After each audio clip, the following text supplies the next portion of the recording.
Hi, it's Kelsey from Junk Journal Magic.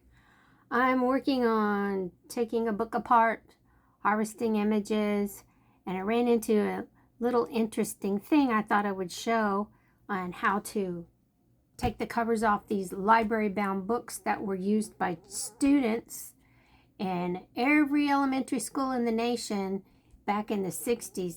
These books are copyrighted in 1964. There's a whole series for elementary school, and they're my favorite. This book's cover is not exactly like the one I saw when I bought it. They tend to have images on the front. This one is an older reader. You can tell based on what's inside. Anyway, I thought I would just show you what I saw. I was going through here thinking, can I get this cover off? Because I have never been able to get the covers off these books before. They are just bound so well together to keep children from tearing them apart. I mean, I guess you can drop them and throw them and kick them a million times and they'll still stay together. That's the whole point. But what I did was on this side, you can see I got it apart. This is the first time ever because my absolute favorite book in the series, I was never able to do this. And it just sucked. I'd have to do an altered book where you glue the pages together and you remove every so many. Or another one, I ended up taking the cover completely off in two pieces, cut the front and back off, and I used those ring binder things for binder notebooks, you know, the 3 rings.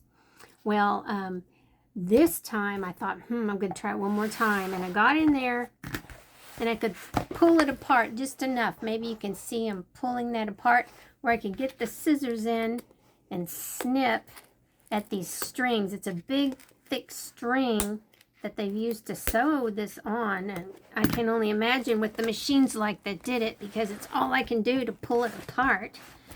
Well, I'm not going to fuss with this too much like this because it does take a lot of effort.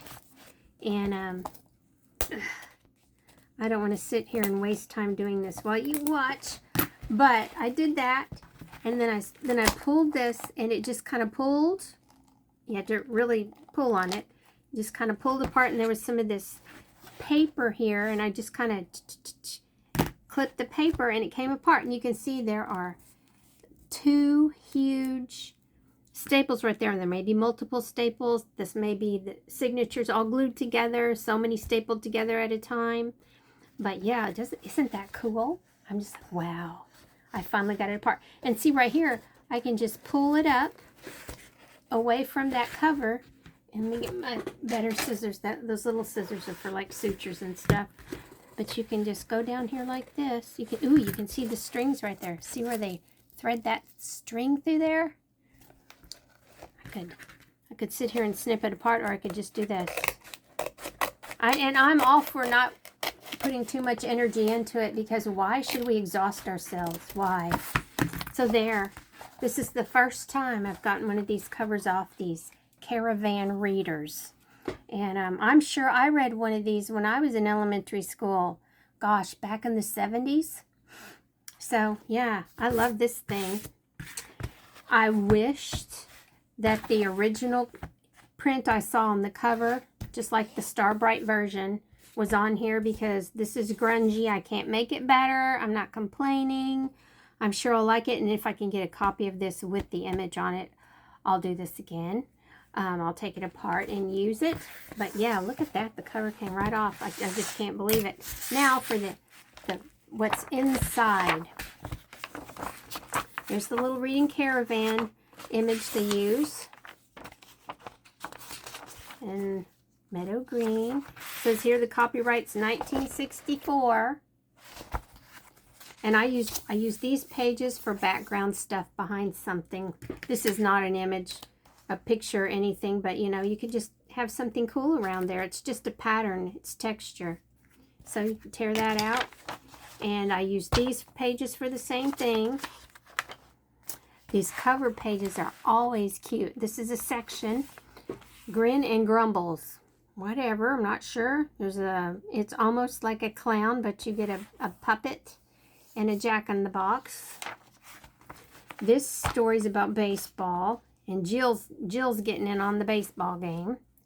Is that lined up okay? I can't see where my hands are. I'm hoping. Let's see. There. Now we found it. Here's Jill. So go through that, read that one. And then we get to dogs and bedtime. There's lots of poems in here.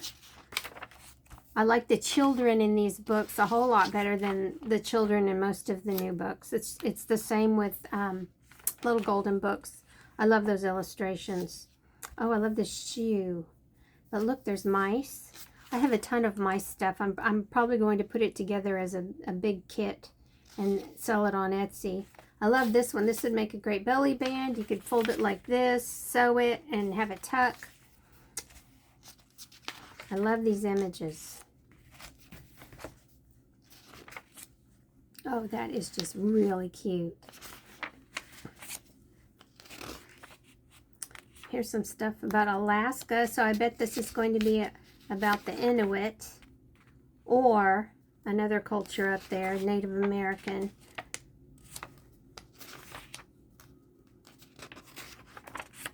Oh, patriotic stuff. Here's, this is just questions about what was just read. Oh, Thanksgiving dinner, and Thanksgiving's coming. I'm going to have to grab that and make sure I do something with it.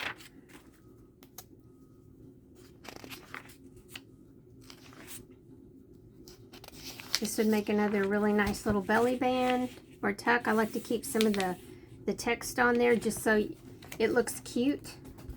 Gives you a little different pattern. Oh, going barefoot. Oh, I love that. That's mine for sure. Oh, look at the bunnies. But I'm going to use this page, so I probably won't see this. Doesn't matter. Oh, that's a really cute little boy. Now, I love this. I saw this before. There's all these ferns and fiddleheads. Ooh, I'm going to have to do something with that. There's a cute little boy in the corner up there. I love this. It's pitcher plants. Oh, there's a fox. See, there's just tons of stuff in here. This is for hunting. Hey, if you are doing something for a man who hunts, this would be a great page to turn into a pocket or an envelope. Oh, look at the leaves. Someone just had leaves that these are reminding me of. They won in a contest, and I love those leaves. I'm like, man, I love those leaves. Gathering leaves. Oh, I bet that's a great little poem. I'm not going to try to read it upside down. Little boy on his horse. Cowboy.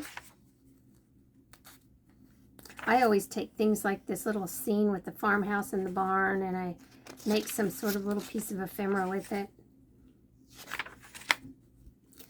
There's all, ooh, who is Slim? Now, I really like this. There's a nice snail. These are poems. And there's a caterpillar down there. See, little children would have loved this, like 3rd grade-ish, maybe. There's that snake, Slim. This is that? Oh, marsh hawk. I like that. It looks like he's got Slim by the tail. Some more cute little pictures of that green snake.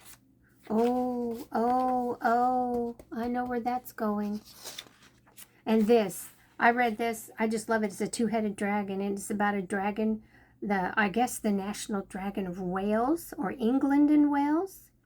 But it's very cute. Let me see if I can read it. The illustrious dragon of England and Wales has 2 awful heads and 11 long tails, and 9,999 scales, and spangles and warts without measure.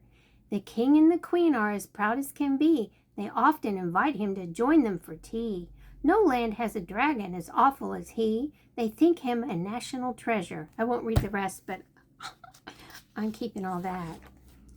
Oh, I love this. I love that. That can go in my my castle books full of dragon stuff and images of nobility and peasants and anything else. Oh, Hansel and Gretel. I love those trees. And there's the cutest darn sun. See, the problem with these books is that I go through them and I find everything that I can't part with.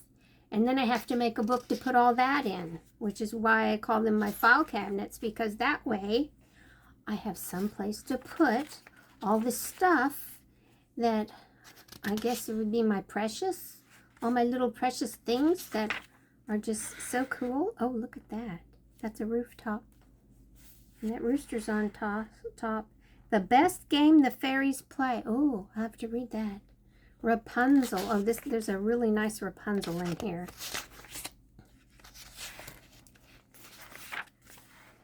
I love all this. Love these trees.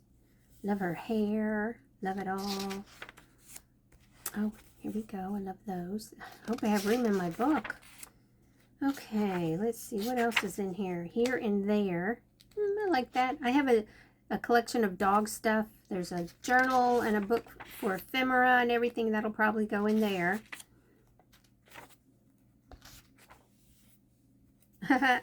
Those are just really cute little children.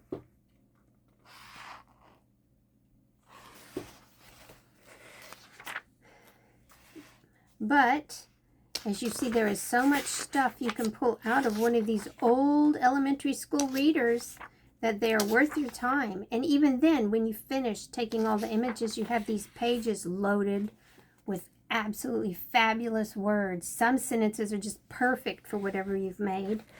So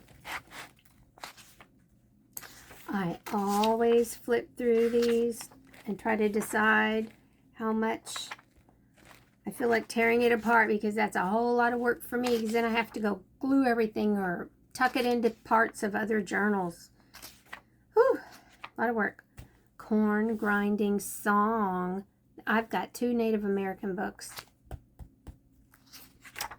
Sea and Sky. Oh, I love that. I love that. By the Sea. There's a gull. Lots of critters here.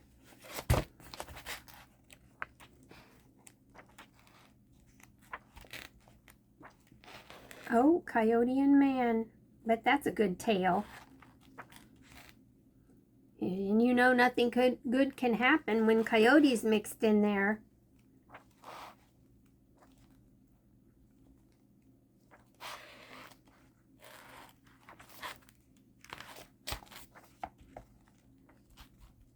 And you should always read some of each little thing to make sure it's not something real important that you want to save. Or you could do the flip side of that and not read it, and then you won't want to save all of it. That's probably what I should be doing. Oh, look at that. That is so cool. And there's a goat and a goose and a cow. Younger children, definitely. I'm not going to flip through the Star Bright book, because it is for older children, because I wasn't giggling and oohing and awing over it as much as this one. I think I like this stuff for the younger kids. The illustrations seem to be more vibrant and fun, because you've got to really get the attention of those little kids.